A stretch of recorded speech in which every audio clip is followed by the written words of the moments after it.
오늘은 우리 한국의 거의 대부분의 교회죠. 몇몇 교회 빼고는 다 추수감사주일로 지키는 날입니다.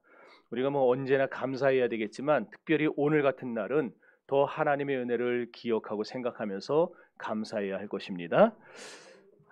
제가 안 하던 짓을 좀 하려고 예화를 좀 하려고 건망증 대회가 열렸대요. 근데 그 중에 3위를 차지한 사람이 어느 택시 기사였어요. 이제 얘기를 하는데 어떤 할아버지가 택시를 타자마자 기사 양반 목동 이마트로 갑시다 그러더래요. 그래서 네 알겠습니다 하고 쭉 한참을 달리는데 이 할아버지가 기사를 다시 불러요. 기사 양반, 내가 요즘 기억이 깜빡해서 그러는데 아까 내가 어디로 가자 그랬어? 그랬더니 기사가 깜짝 놀라면서 어이 할아버지 언제 타셨어요? 그러더래요. 그래서 3위를 차지했답니다. 근데 2위는 수학 선생님이에요. 학교에서 계단에서 넘어졌어요. 근데 가만히 서서 계단만 쳐다보고 있길래 지나가던 다른 선생님이 아니 선생님 빨리 들어가셔야지 왜 여기서 이러고 계시냐 그랬더니 내가 계단을 올라가다 넘어졌는지 내려가다 넘어졌는지 몰라서요. 그래서 2위를 차지했답니다. 1위는 어느 교회 권사님이 차지했습니다. 남편이 입을 와이셔츠를 탁 다려야 되는데 교회 주보를 다리고 있더래요. 그래가지고 그 순간에 어서 핸드폰이 울리니까 이분이 다리미를 들고 여보세요? 그 다음은 여러분 알아서 상상하시고 그래서 그분이 1등을 했어요. 여러분 하나님은 우리에게 기억이라는 아주 놀라운 선물을 주셨어요. 기억이 있기 때문에 우리는 과거의 아픈 역사와 또 찬란한 영광을 우리는 잊지 않고 그리고 역사 속의 존재로 살아갈 수가 있게 되는 것이죠. 그래서 성경에 보면은 과거를 잊지 말아라, 옛날을 잊지 말아라 이런 말들이 상당히 많이 나옵니다. 오늘 우리가 읽은 본문 7절에도 보면 옛날을 기억하라, 역대의 연대를 생각하라 이렇게 말씀하죠. 그렇습니다. 오늘 우리는 옛날을 기억할 줄 알아야 됩니다. 왜 그러냐? 옛날을 기억해야 역사의 존재로 살아갈 수 있을 뿐 아니라 하나님께 진정한 감사를 올려드릴 수 있기 때문입니다. 여러분 감사라는 건요 무심코 오는 게 아니에요. 기억에서 오고 생각에서 오는 겁니다. 감사를 영어로 뭐라고 하죠? thank you는 아니고 thank예요. thank. 근데 그 thank가 어디서 나왔냐면은 think에서 나왔어요. 생각하다에서. 그 영어의 think는 생각하다는 어디서 나왔느냐? 헬라어에서 나왔겠죠. 헬라어의 로기조마이라는 단어에서 나왔어요. 이 로기조마이에서 여러분이 알고 있는 학창시절 지긋지긋한 수학의 함수 로그가 나왔어요. 함수라는 말이. 생각하다는 말에서 함수가 나왔어요. 그러므로 성경에서 생각하라, 과거를 옛날을 기억하라, 역대 연대를 생각하라 이 말은 그냥 대충 생각하고 넘어가라는 말이 아니라 마치 수학에서 함수를 풀듯이 곰곰이 뚫어지게 생각하고 기억하고 그리고 그것을 생각해내야 된다는 거예요. 그렇게 할 때 우리에게 감사의 조건이 떠오른다는 겁니다. 그러므로 우리가 정말 하나님께 감사하고 참된 감사를 올려드리기 위해서는 지나간 옛일을 망각해서는 안 돼요. 우리 정심교회가 걸어왔던 지난 34년간의 일, 그리고 여러분이 개개인이 하나님께 부름을 받아 예수를 믿고 지금까지 살아오면서 겪었던 모든 과정들, 이거 우리가 망각하고 잊으면 안 된다는 거예요. 반드시 옛날을 기억하고 곰곰이 생각해 봐야 됩니다. 그렇게 할 때 진정으로 감사할 수 있다는 거죠. 오늘 본문의 옛날을 기억하라라는 말이 바로 그런 의미인 것입니다. 그렇다면 우리는 무엇을 기억하며 하나님께 감사해야 하는가? 첫째로 애굽에서의 수치와 광야에서 겪은 고난의 삶을 기억하면서 감사해야 됩니다. 오늘 본문의 옛날을 생각하라는 말은 40년 광야 생활뿐만 아니라 그 이전 애굽에서 조상들이 고난받고 수치당하던 때를 잊지 말고 기억하라는 말입니다. 얼마 안 있으면 이스라엘이 가나안 땅을 상속받게 될, 정복하게 될 그런 시점이었어요. 그렇지만 아무리 가나안에 들어가서 행복한 삶을 살고 편안한 삶을 살게 된다 할지라도 애굽에서의 일, 광야에서의 일을 잊지 말고 기억해야 한다는 거예요. 아무리 배가 불러도요, 아무리 우리의 배에 기름이 껴도요, 애굽에서의 학대와 수치를 잊지 말고 기억할 때 오늘 가나안의 삶이 더 감사하게 느껴지기 때문입니다. 주님의 축복과 은혜가 감사해 줄 수 있는 것, 우리의 과거를 잊지 않는 것에 달려 있습니다. 그래서 감사하라고 하는 거예요. 우리도 마찬가지죠. 우리가 진정으로 하나님 앞에 감사하기 위해서는 여러분도 저도 옛날을 기억해야 됩니다. 여러분 솔직히 한번 생각해 봅시다. 여러분 지금은 자기 집 있는 분들이 많죠. 여기에도 다 거의 다 대부분 자기 집이에요. 그런데 여기 계신 분들 대부분 지방에서 살다가 오신 분들 아니에요? 원래 서울 토박이들 계세요? 서울에 살던 분들? 지방에서 올라오신 분들 손 들어보세요. 지방에 살다 올라오신 분. 봐요. 내리세요. 괜찮아요. 반은 되잖아요. 처음에 서울에 올랐을 때 자기 집 있었어요?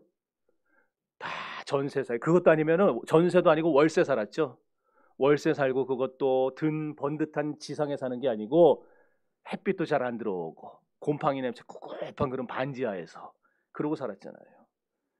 그러다가 주인집 눈치 보면서 그때는요 수도세 전기세면 다 그냥 묶어서 주인이 알아서 부과해서 냈잖아요. 그냥 막 지금처럼 계량기로 뭐 하는 게 아니고. 그러면 그러죠. 아니 우리 집은 물도 얼마 안 썼는데 왜 이렇게 많이 내야 되느냐고. 우리 집은 식구도 없는데 왜 이러냐고. 그러면 주인이 그러면 그래요. 아닐 거면 방 빼. 여기 안 들어보셨나? 그러면 또 속으로 막 삭히죠. 내 진짜 더러워서 내가 언젠간 나도 내 집을 가질 날이 오겠지. 그러면서 버티고 버텨서 다 오늘날까지 온 거 아니에요? 그런데 이제는요 여러분 대출을 끼고 샀든 뭐했든 거의 대부분 다 자기 집이 있어요. 게다가 우리나라에서 제일 좋은 정신교에서 신앙생활하고 있어요. 자짝은 아멘을 안 해. 내가 전에부터 얘기를 했는데 저짝은 뭘 하는지 밑에만 쳐다보고 있고 우리나라에서 제일 좋은 정신교회 다니고 있다는 거 이거 얼마나 감사한 일입니까? 제가 10년 전에 어떤 집사님 댁에 신방을 간 적이 있었어요. 이분이 좁은 빌라에서 막 그냥 5식구가 복작복작 살다가 사업이 어떻게 잘 풀려가지고 아파트를 큰 걸 사서 옮겼어요. 그래가지고 신방을 해달라 그래서 갔더니 감사원금을 500만 원을 넣는 거예요. 그러고서 신방을 봤는데 그것만이 아니고 집에 갔더니 지금이야 워낙 큰 TV들도 많지만은 당시에 65인치 TV 보고 저는 진짜 대문짝만 하다는 걸 그걸 그때 알았어요. 얼마나 커 보이는지 TV가 딱 있고 소파는 물소가죽 소파 탁 해놓고 그냥 바닥은 마루를 갖다가 얼마나 반질반질 닦아놨는지 여러분 학교 다닐 때 학교에 복도 초 갖다가 막 바르고 닦은 기억이 있죠. 막 자기 얼굴이 비칠 정도예요. 얼마나 깨끗해. 자기 집이 생겨갖고 좋다고 막. 하여간에 온 집안 살림 다 새 거 만들어 놓고 신방을 받았는데 하여튼 지금까지 없이 산 그 한을 풀려고 했는지 모든 게 다 최고급이더라고요. 그런데 몇 년 후에 다시 그 집에 신방을 갔습니다. 근데 그분이 신방하는 자리에 앉아서부터 끝날 때까지 모두 부족하고 모두 부족하고 모두 부족하고 계속 불평만 늘어나요. 몇 년 전에 갔을 때는 그냥 이것도 감사하고 저것도 감사하고 그냥 다 감사하고 와 어떻게 나한테 이런 복이 있냐고 막 감사하던 사람이 몇 년 만에 이것도 없고 저것도 없고 다 없는 거 투성이라고. 그래서 제가 그랬어요. 과거를 기억하고 감사하세요. 저는 옛날에 우리 부모님이 신발을 1년에 한 번밖에 안 사줍니다. 운동화죠. 운동화 1년에 딱 한 번 사줘요. 그러면은 신발을 신고 학교에 갈 때는 새 신발을 신고 가요. 올 때는 신발 주머니에 넣었던 헌신발 꺼내서 신고 옵니다. 뭐 뻔하죠. 아까워서 그러는 거죠. 그런데 우리 다 그렇게 살지 않았어요? 뭐 여러분 절 불쌍한 눈으로 쳐다보시는데 다 그렇게 살았어요. 지금 우리 70년대 80년대 네. 우리가요 개구리 올챙이 쪽 생각 못하면 안 돼요. 여러분의 옛날 그때를 떠올려 보세요. 서울에 처음 올랐을 때를 떠올려 보시고 예수 처음 믿었을 때를 떠올려 보세요. 그러면 지금에 누리고 있는 것들이 얼마나 큰 축복인지 스스로 알게 될 것입니다. 지금은요 저도 신발이 4켤레나 있어요. 주일날 신는 구두 있죠. 평일날 편하게 신고 돌아다니는 거 있죠. 평일날에도 어디 손님들 만나러 갈 때 갈아 신는 랜드로버 있죠. 그리고 산에 갈 때 신는 운동화 있죠. 제 인생에 신발 4켤레 신고 다닐 때는 지금이 유일해요. 여러분 우리가 진심으로 지난날 생각하면요, 주님 앞에 모든 게 죄송하고 감사할 것밖에 없어요. 나를 자랑할 게 우리에게 하나도 없다는 말입니다. 정말이지 모든 것이 감사 또 감사합니다. 삶의 모든 순간이 그래서 다 하나님의 은혜입니다. 여러분, 2022년도를 마감하면서 이제 2023년도를 준비해야 될 텐데, 내년에는 하나님을 더 사랑하시기 바랍니다. 내년에는 하나님을 더 의지하시기 바랍니다. 더 소망을 품고 하나님 앞에 믿음으로 사시기를 바랍니다. 그래서 하나님께서 여러분을 더 높여주시고 승승장구하게 하는 축복이 있기를 주의 이름으로 축원합니다. 여러분은 거부가 되셔야 돼요. 졸부가 되면 안 돼요. 거부와 졸부의 차이가 뭡니까? 졸부는요, 돈 좀 벌면은요, 눈에 뵈는 게 없어요. 자만해가지고. 그러면서 욕심이 가득해서 자기만 위해서 합니다. 하나님을 위해서는 너무너무 인색해요. 하나님이 손가락 한 번 대면은 다 날아갈 물질 아니에요? 그런데 그 물질 잡고서는 아둥바둥 이거 안 놓치겠다고 해봐야 그 뭐 할 겁니까? 이걸 잡고 흔드시는 하나님을 붙잡아야지. 이거 붙잡아봐야 하나님이 흔드시면 우리도 같이 흔들리는 거예요. 이번에 성전 보수 특별 헌금을 했죠. 10만 원 하신 분들은 많았고요. 우리 전도사님을 위시로 해서 20만 원 하신 분들도 여러 계셨고, 집사님들도 여러 계셨고, 우리 안수 집사님 중에 한 분은 100만 원을 하셨어요. 또 한 분은 50만 원을 하셨어요. 남전도에서 80만 원을 하셨어요. 저도 부족하지만 30만 원을 했어요. 뭐 여러분들이 많이 동참을 했어요. 그래서 헌금이 480만 원이 나왔어요. 448만 원이 나왔죠. 448만. 그랬더니 그 후에 누가 저한테 와서 그러더라고요. 우리 교회에서 이렇게 헌금 나온 건 기적이라고 그러더라고요. 여러분, 그분들이 돈이 남아 돌아서 드렸겠습니까? 전 지금까지 목회하면서 한 번도 돈이 남아 돈다는 사람을 만나본 적이 없어요. 전 그런 분 좀 만났으면 좋겠어요. 남는 거 다 내가 받아오게. 네. 다 힘들다 그래요. 그런데 그 힘든 중에 그분들은 내 보물 있는 곳에 내 마음이 있다. 그분 앞에, 하나님 앞에 드린 거예요. 성전을 사랑하니까, 하나님 사랑하니까 드린 거겠죠. 이런 분들이 믿음의 거부가 되는 겁니다. 저는 그런 분만이 아니라 여기 있는 모든 분들이 다 믿음의 거부가 되기를 바랍니다. 거부는요, 옛날을 생각할 줄 알아요. 그리고 오늘 하나님 앞에 더 엎드려 감사합니다. 하나님, 내가 과거에 그렇게 힘들게 어렵게 세상을 살아왔는데 주님이 오늘 나에게 이런 복을 주셨군요. 주님 감사합니다. 앞으로도 주를 위해서 살겠습니다. 근데 분명한 거는요, 하나님은 믿음의 거부들에게 모든 것을 더하여 준다는 것이죠. 마태복음 6장에 보면은 너희는 먼저 그의 나라와 그의 의를 구하라. 그리하면 이 모든 것을 너희에게 더하신다 그랬어요. 그러니 여러분, 옛날을 생각하면서 기억하면서 사시기를 바랍니다. 추수감사절을 맞아서 더욱더 하나님 앞에 감사하며 사시기를 주의 이름으로 축원합니다. 둘째로, 오늘까지 지켜주신 하나님의 보호를 기억하며 감사해야 하는 것이죠. 하나님이 광야 생활 속에서 이스라엘을 어떻게 보호하셨는가? 여기 보니까 하나님께서 이스라엘을 눈동자같이 보호하시고 지키셨다고 말씀하고 있어요. 10절 읽어봅니다. 10절 시작.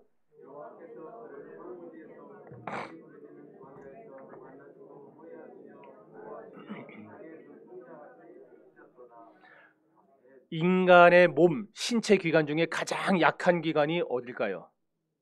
여기 나왔으니까 이제 다 눈이죠, 눈. 가장 쉽게 다칠 수 있는 부위도 눈입니다. 그래서 사람 눈 다치게 하면은 굉장히 형량이 세잖아요. 우리 눈에는요, 30만 개의 회로와 1억 300만 개의 신경세포가 있대요. 요 눈 안에 1억 300만 개. 진짠지 지금 그런 눈으로 쳐다보는 분들은 가서 확인하세요. 내가 다 찾아보고 나왔어요. 예. 그래서 우리 얼굴에 갑자기 뭐가 날아든다거나 티끌이 들어올 때도 순간적으로 어때요, 우리 눈이? 그 보이지도 않는 티끌인데 들어오는 순간에 갑자기 눈이 팍 감기잖아요. 그래서 그걸 막아내지 않아요? 그런데 오늘 본문에 보니까 하나님이 이스라엘 백성들을, 여기 있는 여러분을 자기의 눈동자와 같이 보호하셨다 그랬어요. 그것도 어디서? 메마른 사막, 아무것도 수확할 것이 없는 광야에서 매일 밤 들짐승이 울부짖고 독충이 기어다니던 그 거친 광야에서 하나님은 이스라엘을 지키시고 보호해 주셨어요. 뭐처럼? 당신의 눈동자를 보호하는 것처럼. 이보다 세심한 배려가 어디 있습니까?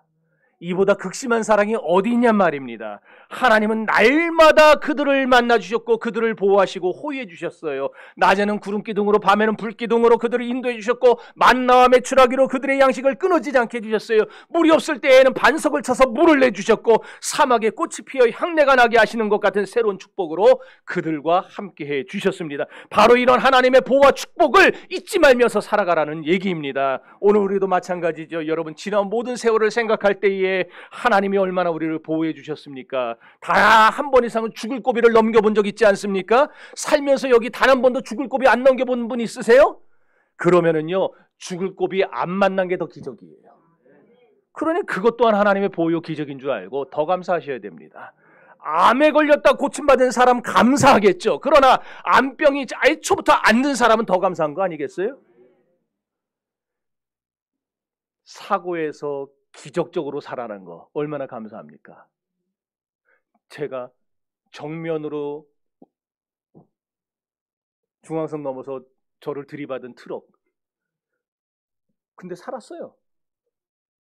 내가 그때 어디 조금 부러졌으면은 교회 그 힘들 때 그냥 좀 쉬면서 병원에서 저 요양이라도 할 텐데 하나도 안 부러지고 하나도 안 다치고 차만 그 자리에서 폐차해 가고 그때는 왜 안 다쳐가지고 이랬거든요. 그랬더니 우리 집 사람이 저 방정 맞은 이보라고. 근데 돌이켜 보면은 그게 더 기적이에요. 더 기적이에요. 저만 안 다친 게 제 다 타고 있던 5명이 지금처럼 큰 차도 아니고 조그만 소형차 타고 다닐 때 5명이 다 말짱했어요. 기적 아니에요? 오늘날 우리들은요, 어려움 당할 때 하나님이 거기서 보호해 준 것만 생각합니다. 어려움 당했을 때 나를 거기서 건져 주시고 나의 병을 고쳐 주시고 나를 이끌어 주시고 그것만 생각해요. 아니에요. 지금 내 삶에 아무 문제가 없고 평탄하다면 그것이 더 큰 감사고 더 큰 기적입니다. 하나님 앞에서 과거가 평탄했던 굴곡이 많았던 살아온 모든 순간이 하나님의 은혜였음을 생각하면서 감사하는 저와 여러분 될 수 있기를 바랍니다. 셋째로, 지금까지 하나님께서 우리를 연단해 오신 것을 기억하면서 감사해야 됩니다. 하나님은요, 광야에서 이스라엘을 보호만 해주신 게 아니라 연단도 하셨다라는 거예요. 어떻게 연단하셨는가? 독수리가 새끼를 연단하는 것 같이 연단하셨대요. 11절 시작.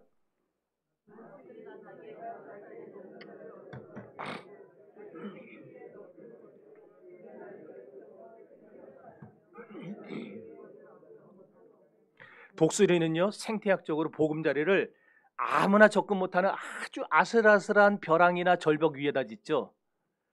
그리고 거기다가 둥지 끝에는 뾰족뾰족한 가시나 나뭇가지들을 갖다가 해놓습니다. 그리고 가운데에는 부드러운 깃털들을 모아가지고 천조가리를 모아가지고 그리고 딱 그 가운데다 만들. 그리고 그 한가운데에 새끼를 까요. 그럼 새끼들은 그 안에서 태어나가지고요, 그냥 푹신푹신한 침대에서 매일같이 깍깍거리면 엄마가 알아서 먹이 갖다 먹이죠. 그러면서 자라는 거예요. 하루 종일 기분 좋게 그냥 노래만 부르고 살아요. 하늘 쳐다보면 푸른 창공 펼쳐져 있고 아래 쳐다보면 그냥 막 광활한 벌판이 펼쳐져 있고 아무도 올 수 없는 난공불락의 요새에서 독수리들은 아무 걱정 없이 삽니다. 그런데 어느 날 이상한 일이 벌어지죠. 그렇게 자기들을 사랑스럽게 돌보던 엄마가 자꾸 자기를 쪄요. 그리고 보금자리 밖으로 밀어냅니다. 안 떨어지려고 그냥 막 바둥바둥 거리고 해봐야 엄마가 날개를 그냥 푸득푸득 뛰면서 막 때리고 그냥 쪼고 그러니까 어떻게 그냥 버티다. 그럼 그러죠. 그 중에 한 놈이 용기 있는 녀석이 우리 엄마 미쳤나 보다. 왜 갑자기 못 살게 구냐고 막 우리 엄마 정신 나갔냐, 옆집 아줌마 아니냐고 막 이러면서. 그래도 엄마가 아랑곳 안 하고 독수리 새끼들을 탁 바깥으로 밀어냅니다. 안 떨어지려고 길을 써도 결국에는 엄마가 한가운데 있던 깃털과 손무는 천조가리들을 다 물어갖고 바깥에다 내던져 버려요. 그러면은 둥지는 순식간에 다 찌르는 가시가 돼버려요. 그럼 걔네들이 그 따가우니까 아프니까 이 연약한 피부에 그냥 어쩔 수 없이 둥지 밖으로 밀려 떨어져요. 그러면 걔네들이 난생 처음 둥지 밖으로 날 수 있어요? 못 날아요. 막 살아보려고 수없이 해봐도 땅으로 곤두박질 칩니다. 떨어지면서 막 죽겠다고 소리 지르고 있으면 엄마가 하늘에서 보고 있다가 쏜살같이 땅에 닿기 전에 내려와가지고 등으로 새끼들을 받아요. 그러고 다시 하늘로 올라갑니다. 그러면 새끼들이 그러는 거예요. 야, 그럼 그렇지. 우리 엄마가 우리를 죽일 리가 있겠냐고. 야, 하늘 참 아름답다. 이러고 올라가는데 다 올라가면 또 엄마가 다시 날개를 흔들어서 떨어뜨려요. 정말 우리 엄마 진짜 미친 것 같다고 막. 그냥 죽게 놔두지 왜 이러냐고. 그 일을 며칠을 반복을 합니다. 그러다 보면 새끼 독수리들의 날개에 힘이 붙어요. 그리고 근력이 생겨요. 그런 나중에 걔네들이 창공을 훨훨 날아오르는 걸 볼 수가 있습니다. 이 연단의 과정이 얼마나 괴롭습니까? 고통스럽죠. 죽을 만치 힘들죠. 그러나 이 과정을 못 넘으면요, 독수리는 하늘의 제왕이 되는 게 아니고 들판의 참새가 되어버립니다. 닭이나 독수리나 뭔 상관이 있어요? 뭔 차이가 있어요? 연단을 거치지 날지를 못하는데 기어다니면서 모이나 주워 먹는 닭하고 독수리하고 똑같아지는 거죠. 그 과정을 거쳤기에 독수리가 되는 거예요. 하나님은요, 우리가 언약의 백성으로 살아갈 수 있도록, 가나안 땅에서 주인 노릇하며 살아갈 수 있도록 광야에서 이렇게 연단을 시키십니다. 이스라엘은 그 미디안 광야에서 연단을 시켰고, 오늘 여러분은 이 삶이라는 광야에서, 대한민국이라는 광야에서 하나님은 여러분을 연단하고 계세요. 하나님이 우리를 얼마나 잘 연단시키고 훈련시키십니까? 지나온 삶의 모든 순간이 하나님의 사람으로 만들기 위한 연단임을 아시고 여러분 하나님 앞에 감사할 수 있기를 바랍니다. 여러분들하고 독수리처럼 높이 날아오르라는 거예요. 신앙의 제왕이 되라는 거예요. 하나님이 그토록 여러분을 훈련시키는 이유는 지금까지 여러분이 어떤 고난을 만났든, 여러분이 어떤 역경을 만났든지 그렇게 하신 이유는 여러분들이 독수리처럼 날아올라서 하나님 앞에 더 감사하고 하나님만 더 의지하는 신앙의 용사들이 되라고 하나님이 그렇게 하신다라는 거예요. 그렇게 연단의 과정을 통과했을 때 우리도 어떻게 됩니까? 독수리가 날개치며 올라가는 것 같이 앙망하며 올라가고, 다른 박질하여도 피곤치 않고 뛰어가도 곤비치 않는 그러한 인생이 될 수가 있는 것입니다. 옛날을 생각해 보십시오. 지나간 날을 상상해 보십시오. 기억해 보십시오. 가슴 아픈 적이 있었습니까? 눈물 나던 적이 있었습니까? 가슴에 상처난 적이 있었습니까? 그거 다 하나님이 여러분을 신앙의 제왕 만들려고 그렇게 만드신 겁니다. 하나님이 여러분을 황홀한 역전의 주인공으로 만들려고, 이 시대의 진정한 믿음의 주인공으로 만들려고 독수리처럼 여러분을 훈련시키신 거예요. 축복의 더 높은 둥지를 향하여 날아오르라고, 비상의 날개를 타고 하늘의 축복과 기적의 세계로 날아오르게 하나님이 그렇게 여러분을 훈련시키신 겁니다. 그런 하나님이 오늘 저와 여러분의 하나님입니다. 그 하나님을 앙망하면서 찬양하시기를 바랍니다. 사랑하는 성도 여러분, 독수리같이 신앙에 높이 날아오르기를 원하십니까? 독수리처럼 날개치며 솟구치며 비상하며 알지 못하는 신앙의 높은 세계로 날아오르기를 원하십니까? 그렇다면 하나님의 연단을 기억하며 감사하시기를 바랍니다. 하나님을 앙망하시기 바랍니다. 그럴 때 하나님은 여러분을 축복의 주인공으로 만들어 이룩하게 하실 것입니다. 넷째로, 지금까지 하나님께서 우리를 인도하신 것을 감사해야 됩니다. 12절 보면 하나님은요, 이스라엘 백성들을 40년 동안 인도해 주셨어요. 오늘 우리도 마찬가지죠. 지나간 우리의 세월 동안 하나님 우리를 인도해 주셨어요. 인도하실 때마다 항상 우리를 좋은 곳으로 인도하셨고 선한 길로 인도하시지 않았습니까? 항상 축복의 길로 인도하시고 합력하여 선을 이루게 하셨어요. 언제나 아멘의 길로, 영광의 길로, 축복의 길로, 그리고 역전의 길로 우리를 인도하셨다는 말입니다. 당시에는 괴롭고 힘들었어요. 당시에는 이해가 안 되기 때문에 왜 이 길로 가야 되느냐 불평도했어요. 그러나 이제 와서 생각해 보면은 모든 것이 하나님의 영광의 길이고 축복의 역전 드라마였습니다. 그 과정을 거쳤기 때문에 오늘 여러분들이 지금의 이 놀라운 복을 누리고 있는 것입니다. 여러분 생각해 보십시오. 하나님이 지난날 한순간이라도 여러분을 섭섭하게 한 적이 있습니까? 우리를 나쁜 길로 인도한 적이 있습니까? 우리가 살아오면서 물질을 잃어버렸던 적은 있어요. 건강을 잃어버렸던 적은 있어요. 명예를 잃어버렸던 적은 있어요. 그러나 그건 잠시였을 뿐이지 결국에는 더 좋은 길로 우리를 인도하지 않았습니까? 그러니 얼마나 감사합니까? 얼마나 하나님의 은혜가 큽니까? 지나온 모든 세월을 돌아볼 때에 우리 인생에 주님의 손길이 안 미친 곳은 없습니다. 지나온 모든 세월들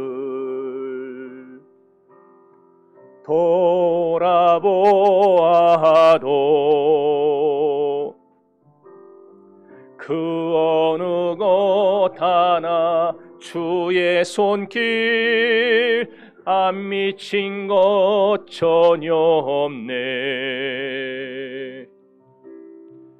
오 신실하신 주,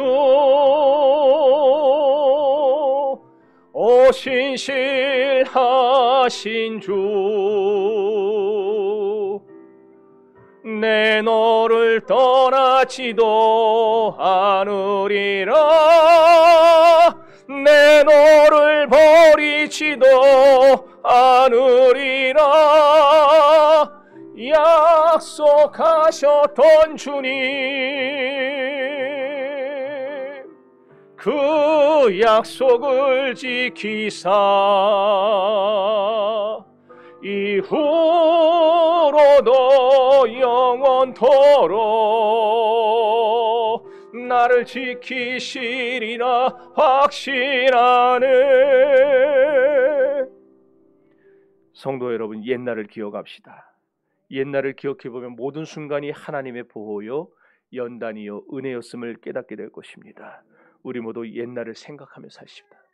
못 살았던 때를 기억하여 감사하면서 하나님의 연단과 보호와 인도하심을 바라봅시다. 그리고 앞으로도 도와주시고 여러분과 함께 하실 하나님을 기대하며 사시기를 바랍니다.